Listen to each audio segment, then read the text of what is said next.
All right. Welcome to Real Work-Based Learning, first episode. This is about doing real things in the real world with real people for real reasons. Yeah, Yeah. exciting. So we are Eliad Group here on this side of the screen. I'm Aaron Eden, partner in fun, Eric Vallone over here. Hello. More info will be in the bios and all of that, but we are a consultancy with decades of experience in education from TK to higher ed as frontline educators, as well as administrators, both public and independent, domestically and international. And critically, a big part of our experience Mm. or value proposition, so to speak, is that we actually have deep experience in on the education side and on the business, organizational, corporate side, and we continually work in both spaces, and keep that line of communication open and kind of what's needed in both spaces and how both can support each other. Spent the last decade focused on workforce development and CTE, especially in historically underserved areas, co-developing strategic plans, departmental playbooks, and systems that are designed and implemented in ways that ensure not just sustainability, but sustained evolution.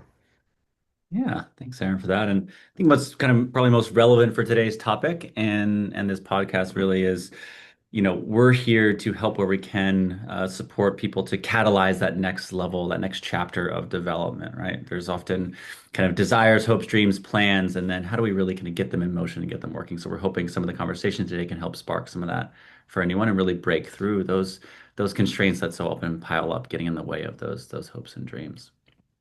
Now, why this topic? Today's topic really focused on internships. And we think we were joking, and Julie probably knows this very well. There's probably never really a good time of the school year, right? It's like back to school and the craziness of the startup, and then there's the sprint as things shake out before then you're rolling into holidays, and then you're back from the semester break, and so it feels like there's never really a good time for anything because everything is so busy. But we did feel like there is a kind of a pause moment, after the kickoff of the year and as things start to settle before that holiday sprint where maybe there's a little bit more space to start planning for what's coming in that second semester, what's coming for that next summer. And so we thought internships, because they often do take a bit of lead time to develop and plan for that, it's helpful to maybe talk about this now. Definitely. And now on to the fun and exciting part. Skipping I think some of the script here to make sure that we are properly welcoming and acknowledging Hmm. this wonderful human being and the other screen that we're recording right now. Julie Edwards is the Director of Educational Options and Strategic. Strategic Education. Yeah, Julie, why don't you introduce yourself and your title? And it's a beautiful new one that is still burning itself into my brain permanently. But yeah, Yeah, I'm excited. And, the funny part, it's not funny about the word strategic is that it really is the most important word because educational options, sorry, Aaron, but no, it's educational options yep. are, important things that we need to have for our students. But really thoughtfully thinking about what is going to matter most for them in their lives with us now and into the future is the strategic part. So, really trying to stay centered on what matters most for kids. And that part is the part that matters to me the most and is the part of my new job title that I am most attached to. Mm. So, yeah, And thank you. we just demonstrated constructivist learning. It never burned itself in my brain before because it needed that engagement with it in that way. So I don't think I will ever leave that. In fact, I might just say this is Julie. Her title is strategic, and that's yeah. Well, and the thing is, and the strategic came from the person in our school district who's had just an immense impact on my way of thinking about this work and approaching it as well as being able to actually do it, who is our impact and Mm. resource development officer, and Andrea Willie, as we were talking about what this new perspective role would be, educational options was always on the table, and she was the one that said strategic. She named something that was true, um, very and really transformed the way that I think about the role, even though it Yeah. was happening that way, she named it. So, Well, thinking Awesome. about, our work with you over the last five some odd years, I would say that, yeah, and just to continue a little bit the intro Mm, of this wonderful human being here, is that Julie, you had a career in in corporate communications, before going deep into furthering your education and practice in the world of counseling, educational academic counseling, and have been helping this district really be strategic about the development of its career technical education program, a CT program, as well as now also, paired with that, academic counseling and just so many ways, just being strategic about what's happening here at this district. And that's been a pleasure to witness and be a part of. So I'm glad the word strategic is in there because it really is visible in the day-to-day working with you. And one of the areas that that I think been really strategic about, which is one of the reasons why we love working here with you, is to really think about, yeah, as Eric said, doing real things in the real world with real people for real reasons. How do we break down those walls and get the kids, the students engaging and the community engaging with them, doing real things? And the subject or topic today is about internships and how everybody wants them. They're very difficult to do given the structures and strictures of public K-12 education system, but so valuable. And so, what are the learnings of what the work you've done and we've done together, and that other people might find something of benefit in as they think about how to approach that work. So we're really excited to. We often don't have time to just get together and talk about like, oh yeah. Reflect on in that way, in a way of what might be valuable to share with others. Um, yeah, I think, and even not just in public, right? We've worked with a lot of flexible independent schools that have budget and sure. less constraints and other options, and it's still Still, quite yeah, it's difficult. absolutely Yeah. true. Still very difficult. So I think Julie, the first kind of question that we had in mind, maybe just to kind of ground everyone in where you're coming from and how you see, CTE especially, would just be what's really exciting and inspiring you the most these days about CTE? What gets you up in the morning? Yeah, what really drives you, and what are some of those big trends that you're seeing? it's a great question. I would say what kind of at the core of what drives me every single day is not doing business as usual. And I think that's it's an occupational hazard in public education and in governmental related organizations to begin with. And so for me, just I have the good fortune of having worked in the private sector for a long time, both in communications and at different private industries. And so I bring that background to this work every day and cannot rest if we feel like we're holding still in any one moment, and which is also an occupational hazard for me as well.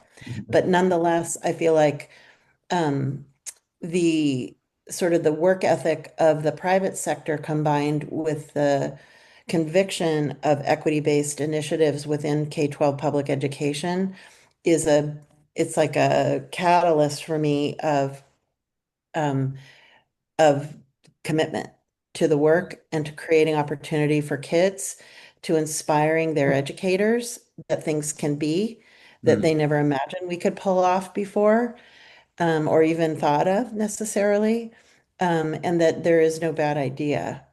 And the best idea is to create the most opportunity for our students so that they are engaged in school. They have things to look forward to during their school day as well as in their summers, and look forward to how that translates to their life after they leave us.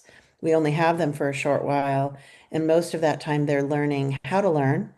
And so by the time they get to middle school or high school, that's when we really get to activate everything that they've gotten the groundwork for prior to that and really capitalize on it with their um, curiosities and abilities and then start to, pull open the curtains of the world so that they can see what's out there Mhm. that maybe they haven't had a chance to experience yet.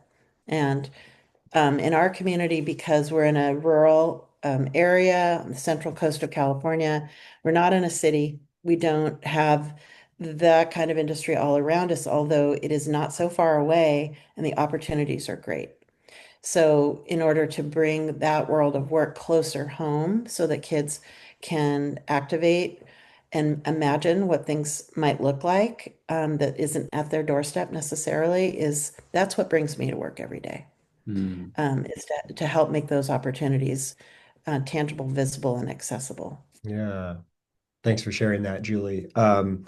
And yeah, vouch for every word of that. And then, so what about internships specifically do you think is like, why is that an important part of what the particularly high school students, but students in general, why is that important for what you're hoping to help them build in their lives and education, would you say?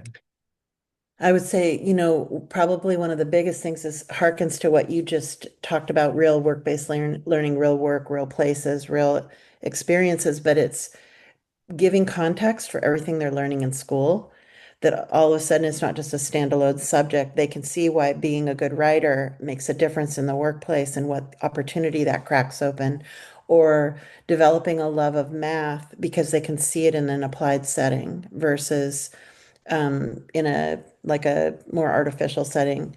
They can actually see why does this math that I'm learning at school matter? How will it make a difference in my life if I get good at it? And seeing that and feeling it firsthand, viscerally in their own selves. I think that to me is the straightest line between school and hope and looking forward to for kids. So access to internships, especially in a community like ours that are paid internships, not where a student is having to make a choice between having a part-time summer job that helps to provide for various things, including potentially their family. If we can crack the code on offering paid internships so our students don't have to make that choice, that to me is the real gold. Because not everybody has the flexibility to do something where they're not paid during the summer. So, yeah, I would say context for the learning. It's the applied world Yeah. and try things out. Um, Absolutely. And so there's, one of the things that we've talked about and worked closely on together is, what is the difference between, Mm. what a lot of internships can, end up being, which is as many, employers might describe them as, thanks for letting me babysit today, right? Like, how do you, what do you view of as important to make those impactful? And then just want to flag and note that, that idea of having that having internships available um, is not an equitable practice because sometimes only some people can do them, right? Others have to be like, no, I have to make money this summer. It's not an option to me. And that's a difference. Everybody has equal, they exist equally for everyone, but not everybody has equal access to them. And that idea of paid internships really does seem to be one of the biggest drivers towards equity, which is really important and exciting. And in fact, maybe we do an episode just on that and how to make it happen. But yeah, what would you say, a characteristic or two of what makes an internship something that is of high value? And then we'll get into, why is it hard to get them happening and how might, we overcome those obstacles and things. But Yeah, I would say from the student perspective, what would make an internship of high value beyond being paid so that they don't have to make that choice would be the opportunity to actually do some real work in an internship setting, we're talking about kids that are not adults, right? So under 18.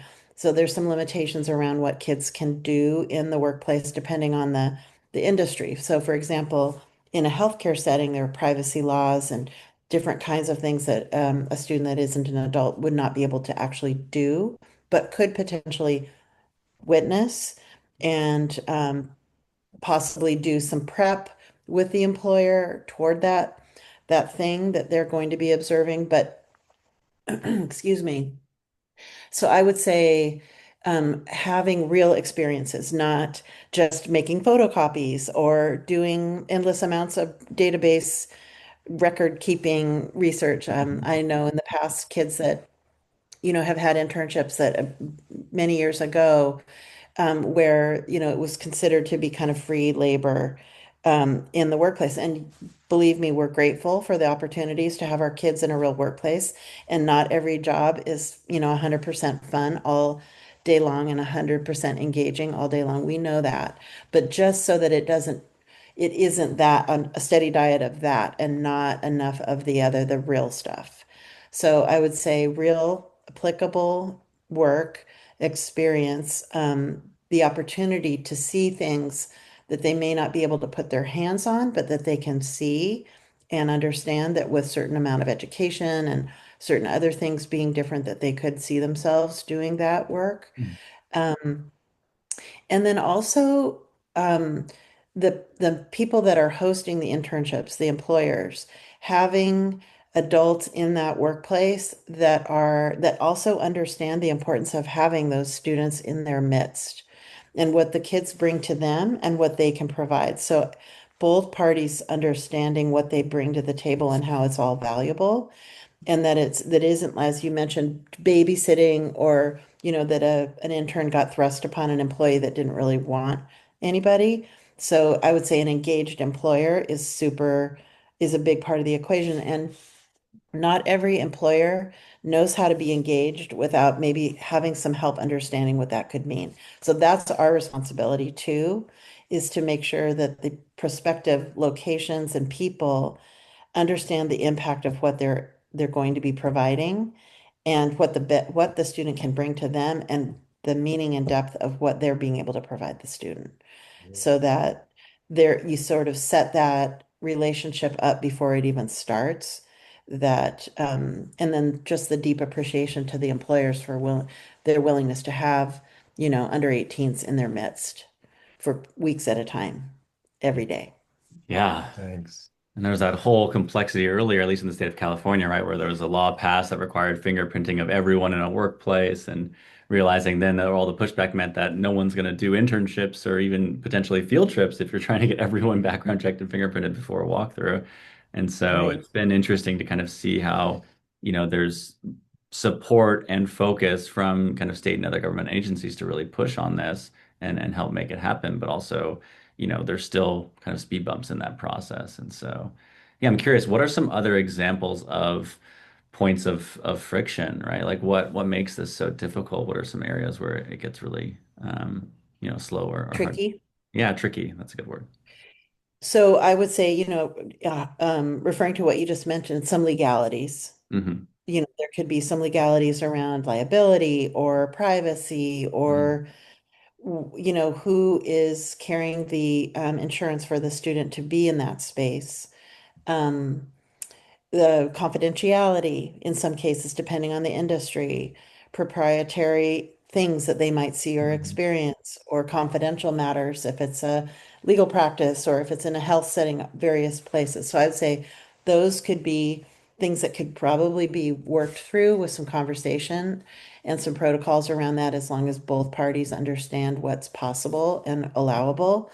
Um, the funding, which is a whole nother thing, to be able to pay kids, solving that's a speed bump Hmm. that that can be navigated, not super, super easily, but it can be navigated, and we've managed to do that. At scale, trickier Hmm. for sure. So that's kind of a big one. And then also I would say recruiting employers and building enough of a relationship with employers to have them trust us enough to be welcoming to our students. So that all takes time. And mentioning what you did about the like mini lull in the school year in this Mhm. moment, this is the time where beginning to cultivate a new relationship could occur and potentially result in an internship next summer. When you get too far down the pike, that becomes Mhm. less and less possible because of just timing and all the things that might come up that need to get solved.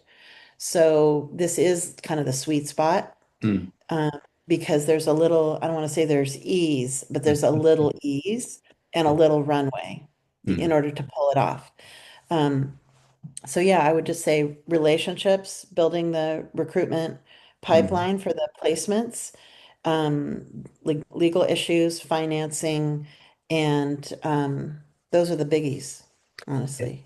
Would it be just a quick Mhm. follow-up on that? Another one that kind of comes to mind as something that uh, it seems a critical component is um, it is sort of who is is there a sort of a district central resource that is helping kind of create a pool and support a pool and maintain a pool of internship partners out in the community, employers, et cetera. Is it up to the teachers to have to, find them and make those available to their students? Do the students need to go out and find them on their own, right? So what is the resourcing behind both kind of creating and maintaining an ecosystem and an infrastructure, et cetera, for internships? But then, yeah, really maintaining, right? So that it's not just one person's passion project. You see this happen all the time. Somebody's really passionate about it in a district or a department or whatever, a bunch gets set up and that person leaves and then they just wither on the vine. So what is a commitment of a district to say we are going to, prioritize and resource that there's somebody who's in charge of making sure that this happens and is coordinating it and calling for resources if they need them, Mhm. et cetera. Yeah. So um, Yeah, I mean, several ways to come at that. One would be, and we don't have this in our school district at this time, but would be an employee, like a position that was dedicated and committed to the purpose of work-based learning in general, but specifically spending the lion's share of their time working on creating strong enough relationships with industry and employers to have a good, solid pool of internship opportunities. So that would be one thing that would be a would be a structural thing that could provide for that. The other piece would be a system.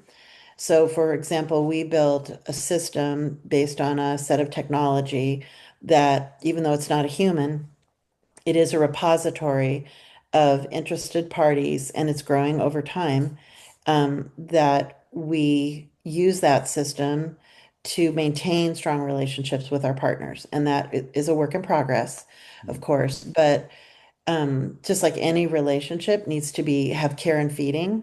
yeah, And so the actual technology can do a little care and feeding, but really it's a human to human because as dynamic as a school system is, so is the world of the private sector and industry. So the people that might be stoked on kids being in internships at their company might leave, right? Or they get another job within their company. And so the similar sustainability there. has to be Yeah. mutual, mutually sustainable. And in our program, our career technical education program, we have advisory bodies for different industries. So we have partners that help our teachers understand what's going on in their industry because maybe the teacher's been teaching for 20 years in a particular industry in a high school, but hasn't been in that workplace for a very long time. And obviously, it's changed dramatically. So those relationships we have with our industry partners are gold. They are invaluable to keep us relevant. And so that our kids are learning what, at least in the moment, they're learning about what's really going on, not what went on 20 years ago.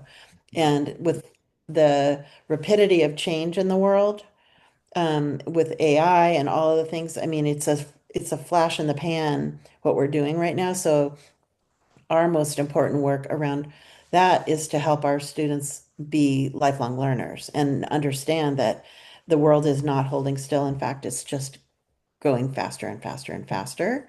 Mhm. And so, how, as a human being, do you, align yourself with that so that you have access to the kinds of experiences and careers that are coming down the pike?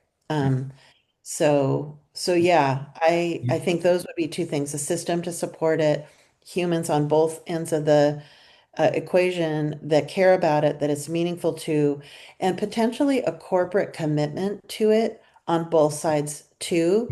So, Mm, for example, in a company like, a large local company, Driscoll's in Watsonville, is at a corporate level committed to certain kinds of things, and mm, it's baked into their values as an organization. So, absent a particular person Yeah. being there, the values and the commitment is still there. So, as long as they don't change that or shift it over time, and everything evolves, but nonetheless, when you have commitments to things as an organization that you care about and that are meaningful to the business and commit to hiring people to make it happen, then that persists. Mhm. So we need to do that too, though. So mm. it's a commitment on the education Absolutely. side as well as on the industry side. Critical point. Yeah.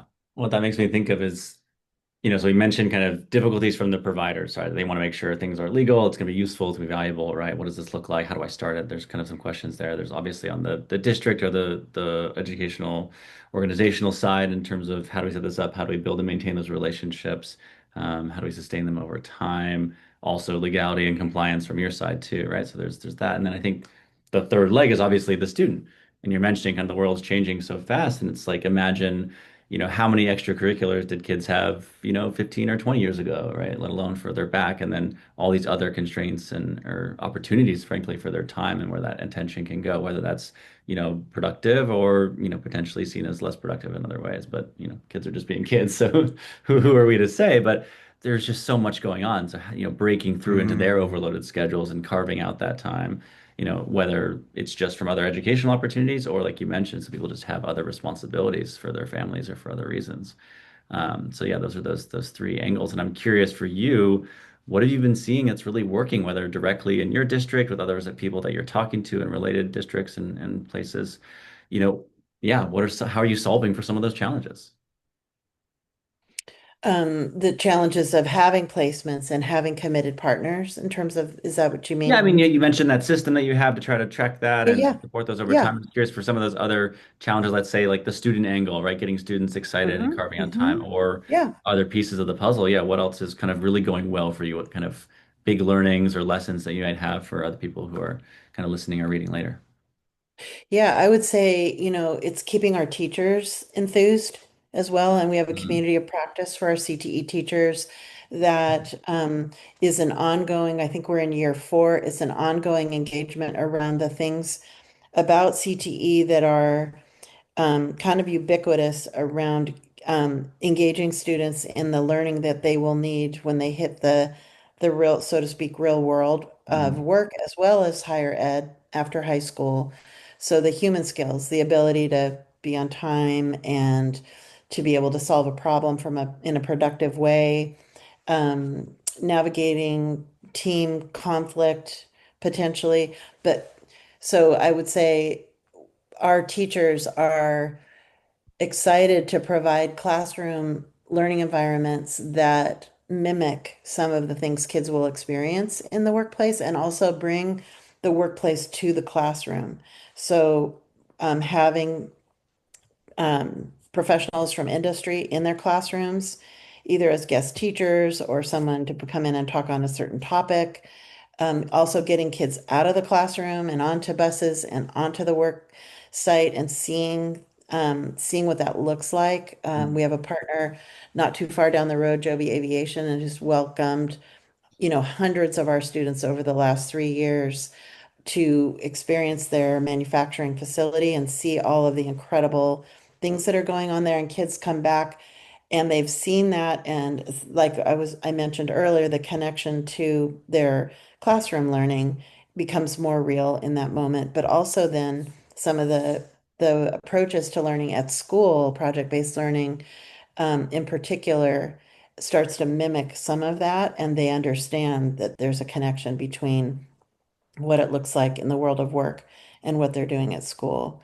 Um, I mean, and the other piece of this is that, looking at the whole child is, they're just like we are. We're not all just workers. We're human beings with lives and families and experiences and dreams and desires for our lives. Our kids do too. And so kind of keeping that in mind in the midst of what we're sharing with our kids is one of our big emphasis areas is civic engagement. And so in terms of helping our kids understand what matters to you can matter in the world, and you can make a difference if you, and there are ways to learn how to engage with the world in a positive way from a place that's a personal conviction or something that really matters to you as a human being. Mm. So that is another like facet of this whole equation of looking at the whole student, that there are things that of course matter to them in their lives. They're sponges and they see everything going on around them. And so how can they impact the world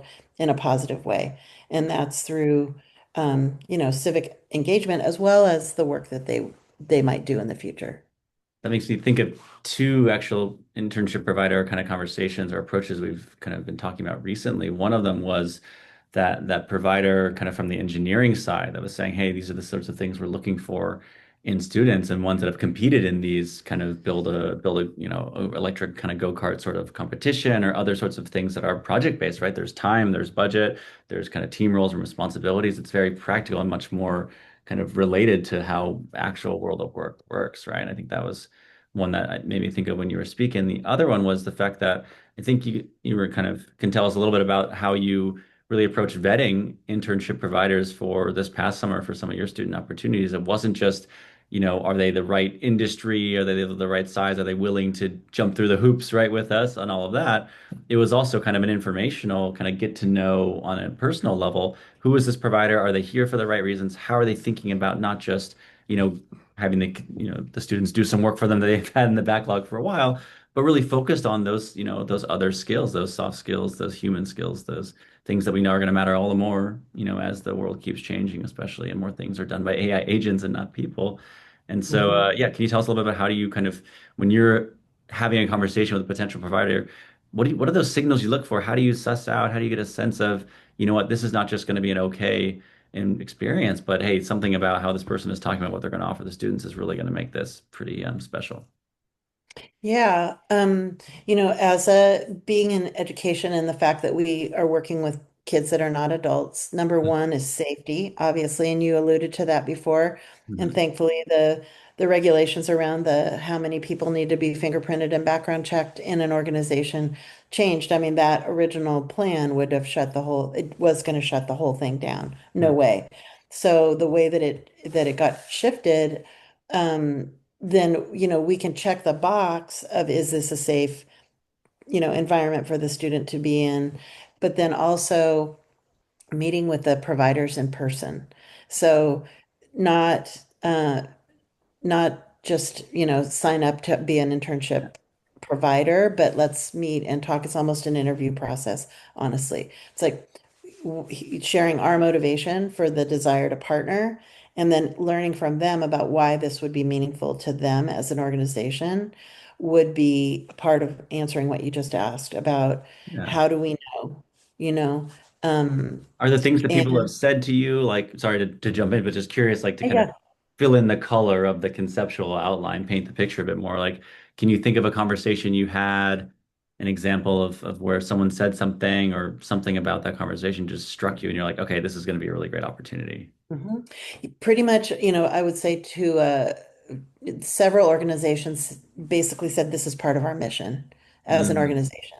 This is a commitment of our corporation, our company, whatever it is. We want to give back to the community, and this is a way we can do it.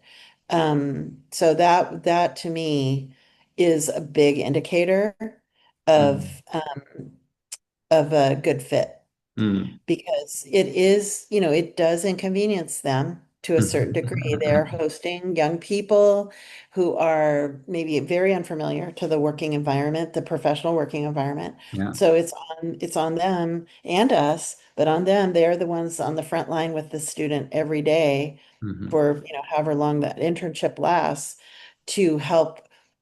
coach them in that environment about how to be. Yeah. And and so we're looking for, good, essentially good on-site mentors for that, as well as an enriching work environment to be in to learn the practical things, not just the human part. Yeah. So yeah, I would say that's the big one for me, is to hear like, what is their motivation? You Mm. know, Yeah. why does this matter? Why are they seeking to partner with us in this way? And yeah, that's Yeah. that's probably, to me, that's the number one thing. Yeah. Mm. Julie and Eric, this might be Mm. maybe our last question. We'll see timing wise. I think we're getting close to our time, but see if we have time for another as well. But in terms of the kind of making it of real value to the employers or the hosts or whatever you might Less want to of an call them. inconvenience, Yeah, maybe. less of an Yeah, right. inconvenience or It's real not a value in favor. delivering on Yeah. their mission. We talked about and have worked towards building kind of an internship readiness, program internally in PVOSD in the school district to help make sure that the kids are bringing value. But in terms of something that I think is often not well understood in thinking about internship programs is and also in helping overcome, both that value proposition piece, but just really kind of getting the depth of experience is time on task and not just time, distributed over a year, Mm. right? But like when you really can sink into something, right? And so intensity of engagement, it really has a lot to do with how much we're able to absorb what it's like to be in a working environment. And so, I know that this past summer, that we were involved in and we worked together on, making sure that there were summer internships that were sort of an intensive period. The students were with a partner, 20 some hours a week, I think, so that, you can really get that experience and commit to it. You're not having a bunch of potential conflicts lined Mm. up that you're late from and moving over. We know the difficulties of just getting kids. You have one period, 2 periods a week where you can do an internship, the transportation back and forth, et cetera, the value for both parties is much lower than if you take Mhm. those hours across a year and condense them into an experience. So I know that there were these summer internships this year that I think were highly impactful. What are some of the things that you heard from the hosts, from students, from their families in terms of what that was like, maybe relative to how they've normally experienced internships or kind of, that type of interaction between students and. Yeah, I mean, one huge thing I think that can make an internship um, unforgettable is a project. So if the employer can come up with a project something that they maybe not have not been able to get to, or that they feel that a younger person might come at it a different way that would be of Mm. benefit to them. I think project based in the internship, nested in an Mhm. internship, is hugely powerful in so many ways. Thinking about students that had technical internships during high school where maybe they were working for, a government agency where they were given a project because it was set up that way. It's like, while you're here, you're going to have the benefits of these kind of more quote unquote superficial experiences of the workplace, but we're giving you a project and you get this many weeks to work on it. This is a problem we're trying to solve, and you'll be part of a team. Maybe there'll be Mm. some, employees from Mhm. this organization with you on the project. This is your role on the team. And then in the end, there's an outcome from that, which is the result of the project. We built a thing. It Mhm. was meant to do this. We had these kinds of problems. We mitigated them in these ways. And then that student comes Seeing the away from, impact.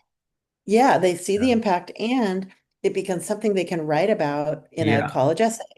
Um, and for example, our summer in the city internships with the city of Watsonville are all civic projects related to a department in the city It could be a public works project.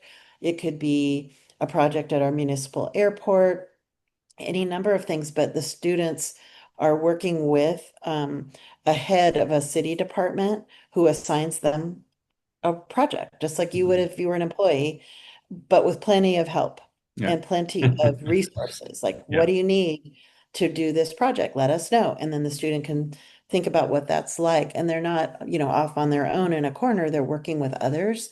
But in the end, they can have this, the organization can have the result of that work that may help them do some new, take a new direction in the future or that's useful for them immediately. And then on the student side, they have something that they can draw a box around that they can talk about. Yeah. When I was at X Yep. organization, I did these things. This is what we learned. This is how they used it.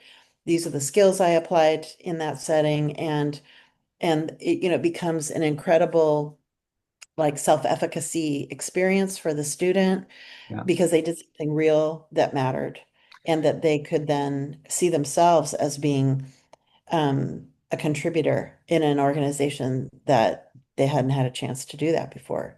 And that's So, and that's so yeah, important from an equity angle, right? Because people, depending on their background and their experiences growing up and other opportunities, like might be able to say, maybe they worked on stuff and they can kind of spin that or help explain that with a certain, kind of experience of having done that many times before. But maybe if someone hasn't had those opportunities, having a really yeah, defined kind of project with a clear beginning end, or at least their chunk of a larger Mm. thing, can actually help make that a bit simpler and more straightforward and give more of that practice and opportunity for those who haven't maybe had that in the past. And when you mentioned Watsonville, I realized we actually didn't introduce the district that you work for and kind of the context and demographics there. So maybe give us that and kind of your quick snapshot. And I think we have time for like three. We got lightning round questions for you, maybe like 30-second answers each. But first, will you ground us okay. in the types of student and population dynamics you tend to work in here? Yeah. So in the Pajaro Valley Unified School District, which is where I am lucky enough to work and contribute, we're a district of about 16,500 students. We're a TK-12 district with also has an adult ed program. And Um, we have 31 schools and 85, roughly 85% of our students receive free meals at school. So we're what would be considered a high poverty district. However, only poverty in one sense because our students have incredible capabilities and Mhm. aspirations, as do their families. So but in terms of the broader scope of school districts, we are a school district that receives a fair amount of funding because of the level of actual poverty that we have in the 140 square miles of um, rural area that is our footprint. Mhm. Um, about 10% of our students receive special education services. About the same number of that are either foster or students that are in transitional housing Mhm. situations, either doubled up in homes or actually, unhoused. Mhm. And many of our students are English learners, Mhm. and many families are migrant. Many kids are children of farm working families. Mhm. So it's a very, very rich place to do this work. And this community feeds a lot of the United States vegetables. It's Mhm. considered I don't like saying the salad bowl of the United States, but I've heard it said many times. But everywhere you look, there are berries and all kinds of fruits and vegetables that are growing that feed this country. And the families that are in our school, their kids are in our schools. Their parents are working for those farms and organizations that are producing food for all the rest of us. So there's no better place to be. Great. Well, thank you, Julie. I know we're getting closer, but I would love to hit these. So I'm going to give you, literally let's aim for like 1 point, 10, 15, 30 seconds for each of these and just see Okay. what pops up to you. First thing, most important. What's next for the internships that you're trying to build? Kind of what's coming around the corner? What are you focused on in terms of iterating, developing your program further around internships specifically? I think what's next are to produce some case studies of how our internships have been going so that we can use those to market to attract more internship Mm. opportunities for kids. Awesome. That's one. Nice. Nailed it. Well done. Yeah, super succinct. Next one would be, if someone else, let's say at a district, whether or not similar population, just was, if maybe not starting from scratch, or maybe they were overhauling their program, but just like at this time of year, if they're maybe a year or two behind you in terms of kind of what they've been able to build recently, what would be the first things they should start thinking about? What are some of those top areas to look at? What are the kind of the longest lead time sorts of things they should be thinking about to help build opportunities for this coming summer and beyond? I'd say to sketch out what an ideal internship, the characteristics of an ideal internship in that particular community would look like. And if it's a paid internship, that would be number one is to figure out how to secure the funding Hmm. to pay kids if the employer isn't able to pay kids. Hmm. We've been able to use a nonprofit partner as a pass-through to pay students. We are not, as a public agency, allowed to pay students with public funds. So finding benefactors and providers of being able to be the employer of the kids for paid internships. That would be the long lead thing. And then the other piece would be to focus on a couple of industries that matter the most, either connected to what's being offered within the school district as far as educational opportunities related to that, or Hmm. in really present industry, so that you start with something that you're strong in, Mm, and then start later down the road after you get your feet under you looking for the needle in a haystack cool boutique kind of an internship experience. got it. Thank you. Thank you so much, Julie. Really super informative, super interesting. Obviously, there's so much more to this conversation. I know, yeah, I think we want to move to the final kind of section here, which is just thank you all for anyone that ends up kind of listening or reading through this. And we hope that if you remember anything or take anything away at all, it's that, while this is not always going to be easy, especially with internships, we talked about some of these issues, there are so many more many contexts, many districts, and many individuals working in this have a huge foundation to come from. And so, just like with our students that in some ways look like they don't have some opportunities, actually, there's a lot still there in terms of, an abundance mindset. And so, you have that, you have support, and you're not alone. There's other people trying to work on this stuff too. Yeah, Julie, huge thanks for the opportunity to have worked with you on this stuff Mm. for the last, five some years. Excited about the next 4 or 5 years together, working on all this and seeing what we're, building together with the community and for the community out there is happening. For those of you out there who may be watching or listening, we collectively, ourselves at Eliad Group and there's always curious about what people out there are trying, what's working for people. I mean, us all learning from each other, Mm. getting students internships and real world experiences is, largely recognized as one of the most important, things that education needs to be doing. And a lot of the grant funding in California and around the United States is around, and nationally is internships, apprenticeships, get this stuff set up and happening. And how are we overcoming the barriers that exist? How are we finding partners in ways that end up lasting and being bidirectional value, et cetera. One of the things that is so important is sometimes having help to do that. We as consultants have been working with Julie in this district for quite a number of years in ways that I think have contributed to the sustainability. So it's not about staff members that come and go that have passion. It's a priority of the district, but having resources from also that are involved in the real world as well as education to support. But in any case, if you're out there listening, there's going to be a contact form for us in the show notes, the information below, above, wherever that shows up. And do reach out if you want to simply be like, hey, keep me posted on what you're learning.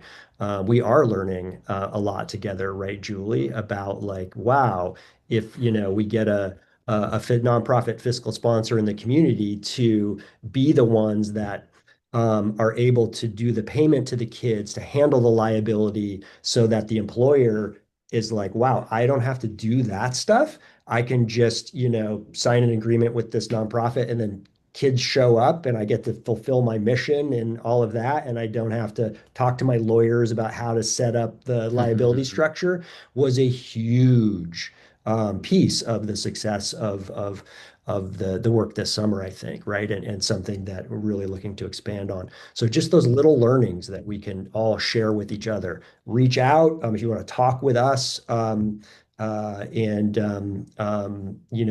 Julie potentially, there's we're learning a lot. Happy to share it. Love to support people in making this happen. Use that form, reach out, and just excited to see more of this work grow and to meet more people like Julie in the world that are just amazingly committed and capable and getting this stuff happening. Yeah. And working with this guy is pretty fun too. Sometimes. No. Always fun. You're Julie, lucky. last one Yeah. for you is I thought it might be fun. I heard this on another podcast and I actually really liked it, which is uh, what's a question that you might ask that we can ask the next guest, right? Like, what's something that has helped either stand out for you in your journey around CT that's maybe sparked you to think how you could go further, farther, faster? Just what's helping you push your program forward, and what may be a question around that that has encouraged that for you that we could then ask the next guest from you as to help them take their thinking to a new place as well. Yeah, let me think for one Yeah, second. I take a mean, moment. Take a moment. Yeah. yeah, I'll take a moment. I mean, I think it would be what is the core value of the work that you are doing? Like what is, if you like dug down to the center, what would it be in terms of the driver Mm, and the reason why this work matters? And um, because I think, lots of people can do things, but mm, when you do things with passion and commitment, because it speaks to something much deeper that is meaningful to both us as individuals and to our institutions, it becomes what I don't call it work anymore. I don't just call it fun, but it's no longer just a thing. It's a way of being. So mm, I think that is, for me, that is what kind of at the core of all of this. And one last thing I'd love to share is when I did visit one of the internship sites this summer, and I talked to the kids at the end, they showed me around the workplace where they were. And at the end, I asked them what their families thought about the fact that they were, in this yeah. particular workplace doing this work. And one of the two interns said that how proud her parents were that she was it was in a dental office, that she was working in a dental office for the summer. And the other student whose whose father is a migrant farm worker said that his dad cried when he told him he had a summer internship to be queued up to learning how to be a dentist. So to me, that moment for me was validating beyond in terms of however many